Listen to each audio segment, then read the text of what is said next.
ये मत कहना कि मैं ऐसा क्या हूं। कुछ सज्जन बुजुर्ग लोग कहते हैं कि 12 जन्मे से भला एक जन्मना है। हमारे कहने को 12 हो जाए, लेकिन कोई सा भी सही मार्ग पे ना चले तो 12 किस काम के? उससे भला एक है जो सही रास्ते पे चले। कहते हैं बुजुर्ग लोग, औलाद और 2 लाभ। औलाद मतलब और 2 लाभ। अब आप कहोगे औलाद और 2 लाभ कैसे हुई?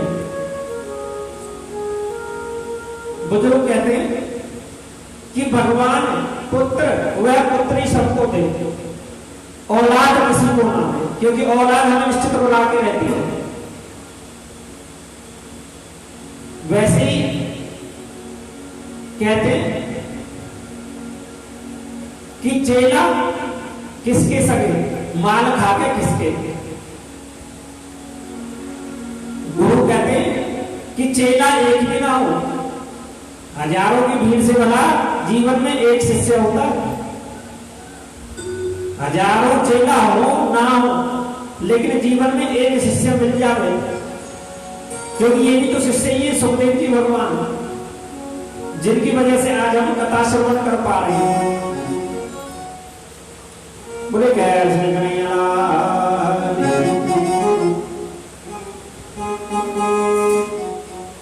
क्योंकि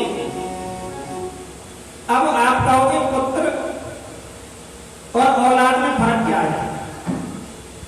मतलब तो दोनों का ही एक है भैया, बहुत बड़ा फर्क है।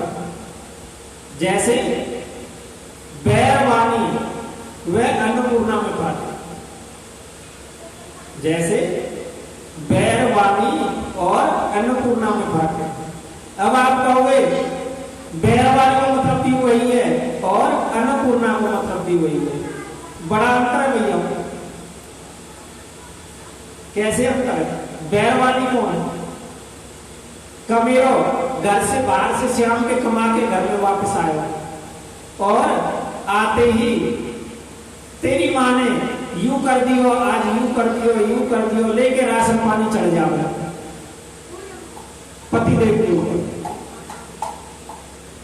और जब महीना में साल में करवा चौथ आती है ना, करवा चौथ, तो जो पति है बेलन ले लेके मारे ना, वो भी पतिव्रता बन जाओ। 1-2 दिन पहले कह देगी कि पति देव महाराज करवा चौथ आ रही है, नई सी साड़ी लेके आनी बाजार से, साड़ी लेके आनी है। अब पति देव बेचारे बड़े परेशान, महीना में रुपया तो मैंने बेचारे में 8,000 में 3,000 किराए भाड़े में चले जाए, बाकी बच्चों को पढ़ाई लगाई, घर के खर्चा। अब पति देव फंस गए बेचारे। पति देव बोले प्रिय 5,000 की साड़ी मत ले लो, अभी तो लेके आई तू 1 महीना पहले। तो पता पत्नी क्या कहती है? सत्यानाशी मैं तो व्रत ना रखूंगी, देख ले तेरी उम्र घट जाएगी। पर अब तो अपनी उम्र बढ़वानी है तो साड़ी दबा दे, और ना तो उम्र तेरी घटती। अब बेचारे पति देव भी डर जाओ। कहीं से भी यार दोस्तों से मांग के 5,000 रुपए देते हुए तू साड़ी लिया था। अच्छा, ये तो हुई कौन? बैरवानी। अब अन्नपूर्णा कौन है? मैया अन्नपूर्णा ये होती है, करवा चौथ आ रही है, पति देव बोले 1 दिन पहले प्रिय ऐसे कर, तू 5,000 रुपये ले जा और साड़ी ले लियो। लेकिन अन्नपूर्णा जानती है कि मेरे घर वाले की कमाई कितनी है। वो कहती है मैं साड़ी लेकर क्या करूंगी, मैं साड़ी लेकर क्या करूंगी? अभी मैंने 3-4 महीने पहले जो साड़ी ली थी वो मैंने पहनी कहाँ है, ऐसी तो रखी हुई है, उसे ही मैं पहन लूंगी। और एक काम करो, 5,000 रुपये तो मुझे आप दे रहे हो ना, इन्हें भविष्य के लिए सुरक्षित कहीं पर निवेश कर दो, ये हमारे बालकों के काम आएंगे। तो ये होती है अन्नपूर्णा। कहते हैं ना, अगर नारी जोड़ने पर आए तो पति देव की अगर पंजी की कमाई है ना, पंजी पैसा कमाता है, तो उसमें से भी घर को जोड़ सकती है। और अगर कमाने पाए तो पतिदेव चाहे करोड़ों कमाए, सुई का जितना नक्का होता है उसमें से घर को बहा सकती है। तो अन्नपूर्णा वह बैरवाणी का फर्क तो समझ ही गए होंगे भैया। तो भगवान अन्नपूर्णा हर घर में दे और बैरवाणी से सबको बचावे। अब आते कहां पर? औलाद और 2 लाख, औलाद और 2 लाख। कहते भगवान औलाद किसी को ना दे। कह रहे होंगे ब्याज मन से क्या हम सुनने आए कि हमारे परिवार बने और ये कह रहे कि औलाद ही ना दे ठाकुर जी। मैया औलाद किसी को ना दे, पुत्र व पुत्री सबको दे। तात्पर्य समझो इसका। औलाद कौन? अभी थोड़े सियाने हो जाओ 15-16 साल के और कहें कि मैं तो मोटरसाइकिल लाऊंगा वो भी 5 लाख रुपया वाली। अब माता पिता बेचारे जिन्होंने एक समय भोजन करके अपनी इच्छाएं मारकर जैसे तैसे जमीन बुजुर्गों द्वारा जो छोड़ी गई वो बचाए रखी, लेकिन किसके लिए? उन्हीं बच्चों के लिए, औलाद के लिए। और औलाद क्या कह रही है? बाप मोटरसाइकिल लाओ 5 लाख की। अब बाप कह रहा बेटा इतनी कमाई मेरी कहां है तो मैं 5 लाख की मोटरसाइकिल दबा दूं। बोलो या तो दिवाली फांसी लटका के अभी मरो फांसी खा के। ये होती है औलाद। अंत में क्या होता है? माँ बाप को कर्ज करके या कहीं से भी जमीन बेचकर उन्हें गाड़ी या मोटरसाइकिल दिलानी होती है। ये होती है औलाद। और पुत्र और पुत्री क्या होते हैं? पुत्र पुत्री होते हैं कि पिता खूब नशेड़ी, पिता खूब नशेड़ी, जितनी पिता ने जमीन छोड़ी वो भी फूक फाक के सब बराबर कर दी। लेकिन उसी घर में एक पुत्र हुआ, उसने क्या किया? जिसकी जमीन उसके पिता ने गिरवी धरी वह सारी जमीन धीरे धीरे सभी जमीन छोड़वा दी अपनी मेहनत करके। और जो मकान खंडर था उस मकान को भी 2 मंजिल बनवा दिया। और जिस माता ने जीवन में कभी सुख नहीं पाया उस माता को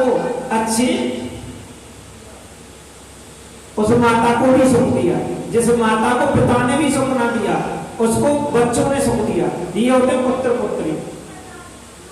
अर्थात जो हमारे संस्कारों को आगे बढ़ाए वही पुत्र पुत्री है। जो हमें दुखों से बाहर निकालने ना कि दुखों में डाल दें। कल धुंधकारी और गोगरंग महाराज की कथा आपने सुनी थी ना कि धुंधकारी ने किस प्रकार माता पिता के कष्टों में डाल दिया और गोकर्ण महाराज ने किस प्रकार विद्वान बनकर उनका नाम किया। इतना ही फर्क होता है औलाद और पुत्र पुत्री। तो भगवान पुत्र पुत्र सबको दे, औलाद किसी को ना दे। बोलिए कैसे नहीं लेगी। और आइए श्रीमद् भागवत कथा सप्ताह ज्ञान की यहाँ प्रथम स्कंद में हम प्रवेश करेंगे। अच्छा भैया हम एक बात कहें, दुनिया के जितने भी ग्रंथ हैं उन प्रत्येक ग्रंथ में जब उसका शुभारंभ होता है तो किसी देवता की स्तुति की जाती है। किसी ग्रंथ में राम की स्तुति है और किसी में कृष्ण की स्तुति है, किसी में दुर्गा जी की स्तुति है, किसी में हनुमान जी की स्तुति है। केवल दुनिया में श्रीमद् भागवत कथा ही ऐसा ग्रंथ है जिसके आरंभ में किसी देवता का नाम लेकर स्तुति नहीं की गई। भागवत में स्तुति की गई है तो केवल सत्य की। भागवत में वंदना है तो केवल सत्य की। कन्हैया बेटा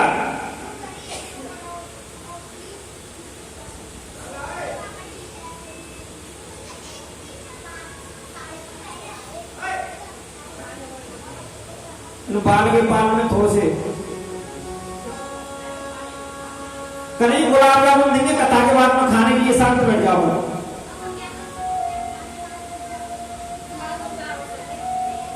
और एक कुर्सी पीछे रख दो।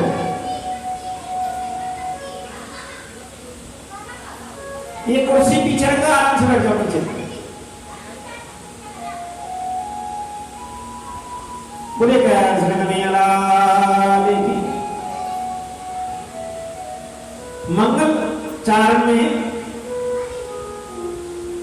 जन्मादस्य यतो श्रुयादि तजो इतिहासोरा।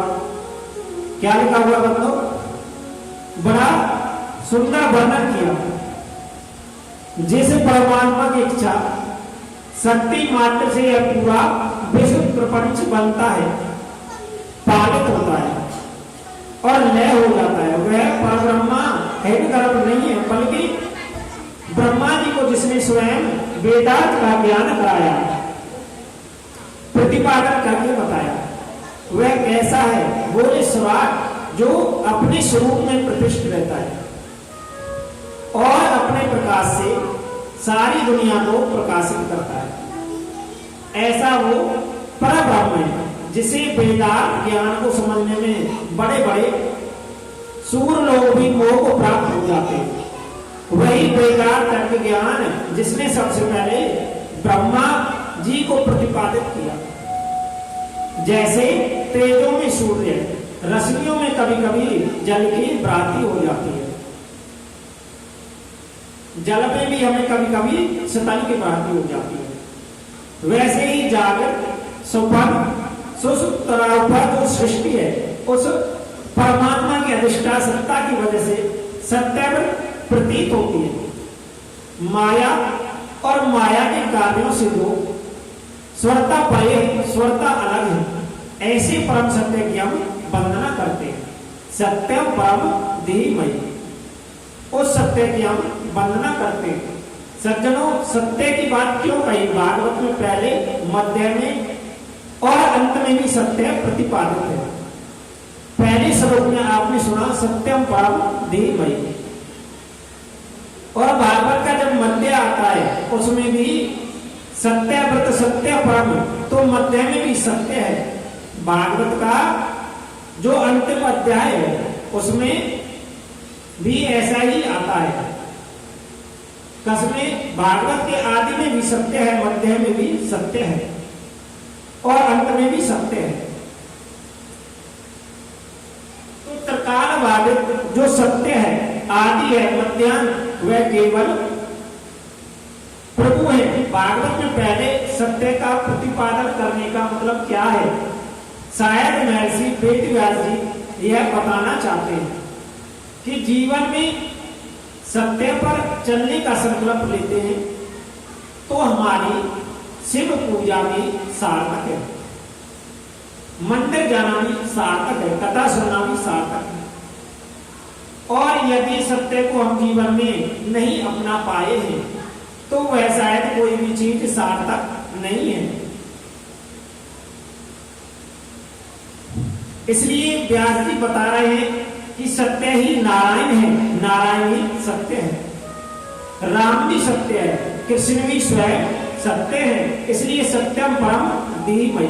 और तुलसी बाबा कहते भी हैं धर्मेण दूष सत्य समाना आगम निगम पुराण बखाना। धर्मेण दूष सत्य समाना आगम निगम प्राण बखाना। आगम निगम प्राण बखाना। सत्य से बढ़कर कोई धर्म नहीं होता। हमारे महर्षि वेदव्यास ने लिखा है शास्त्रों में, असत्यारम प्रासद्धर्मो, अर्थात नहीं असत्यम संपादक पूजा। अर्थात असत्य से बढ़कर बड़ा कोई अधर्म नहीं होता और सत्य से बढ़कर कोई धर्म नहीं हो सकता। इसलिए जीवन में ज्यादा से ज्यादा सत्य बोलने का संकल्प लेंगे। यही जीवन का सार है, यही जीवन का परम तत्व है। अर्थात क्या कहना चाहते हैं? बोले कह रहे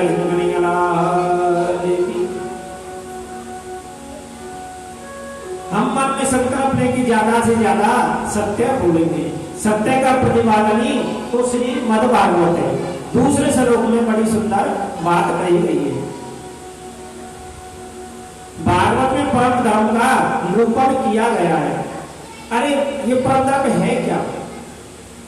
तो कहते हैं परम धर्म है कृष्ण कथा, जो निज कपट संत है, जिसके मन में जरा भी कपट नहीं है, जो निष्कामी है, जिसको न फ्लैट चाहिए, न स्वर्ग चाहिए, न वैकुंठ चाहिए, न मुक्ति चाहिए, ऐसा निष्कामी जिसका जीवन है, उन संतों के जानने योग्य जो परम धर्म कृष्ण कथा है, उस कृष्ण कथा का वर्णन श्रीमद् भागवत में है।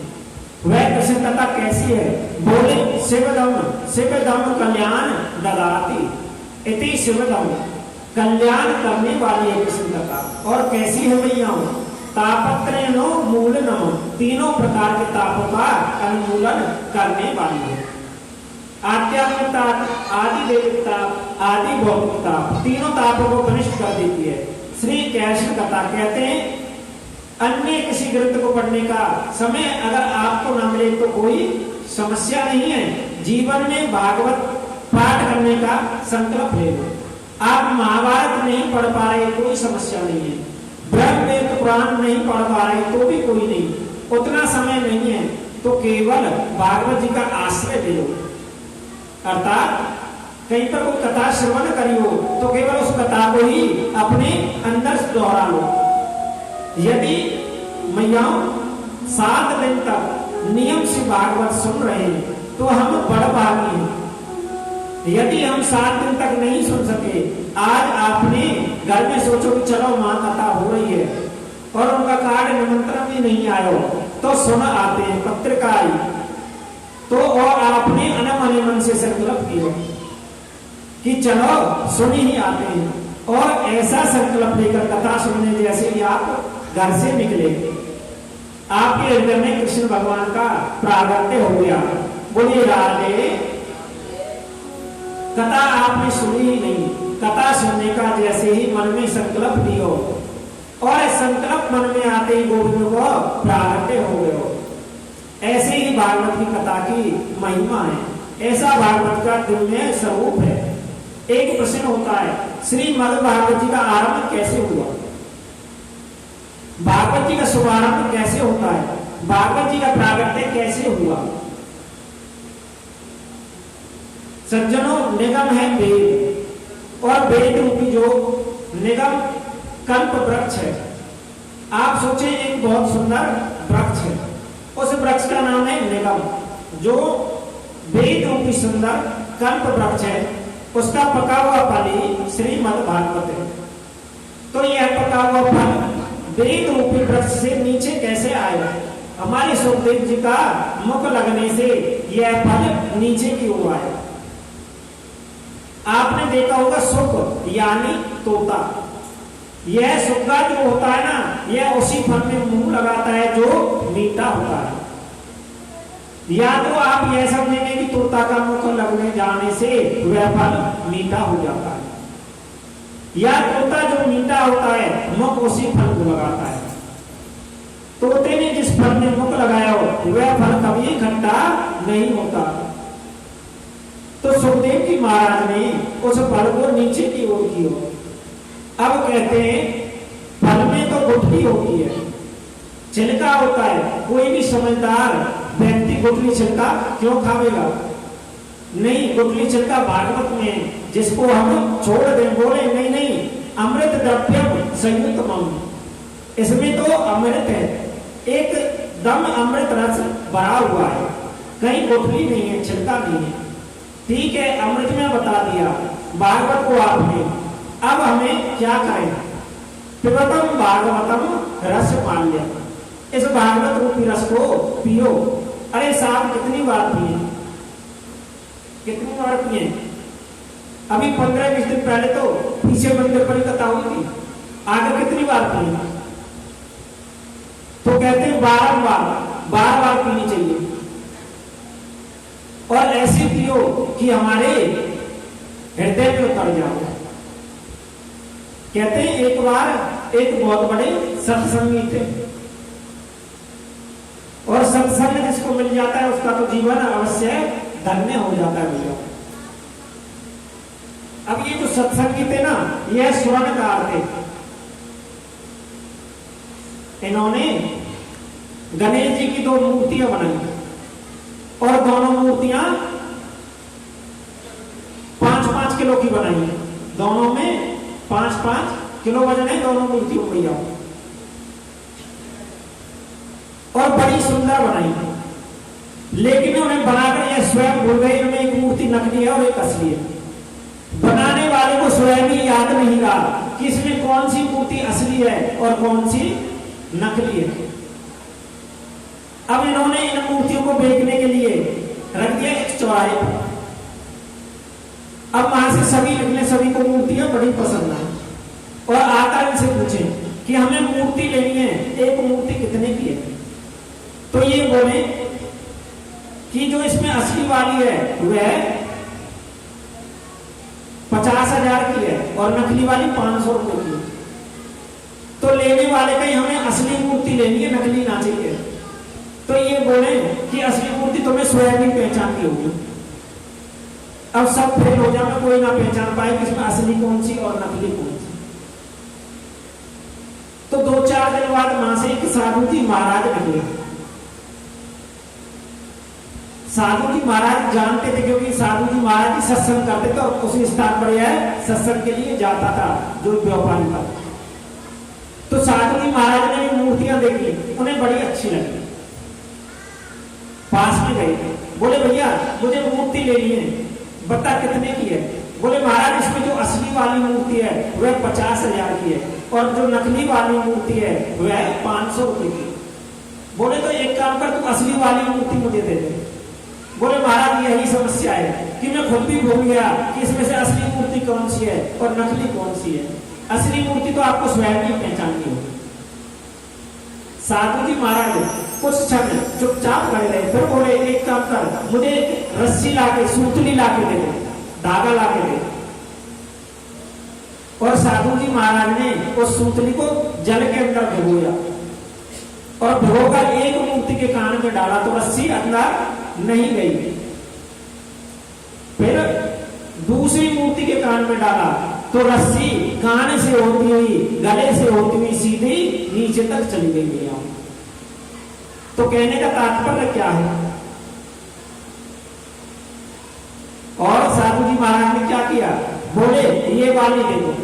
तो खुद जो मूर्तिकार है वह अचंभित रह गया कि साधु जी महाराज ने आके पहचाना कैसे असली मूर्ति को। तो पूछा उसने, गुरुदेव आपने असली मूर्ति कैसे पहचानी? तो गुरुदेव ने कहा कि बड़ी सरल सी बात थी कि मैंने रस्सी कान से डाली, एक मूर्ति के अंदर नहीं गई, लेकिन जैसे ही मैंने तेरी दूसरी मूर्ति के कान में रस्सी डाली, कान से होती हुई नीचे तक पार हो गई, वही मूर्ति असली थी।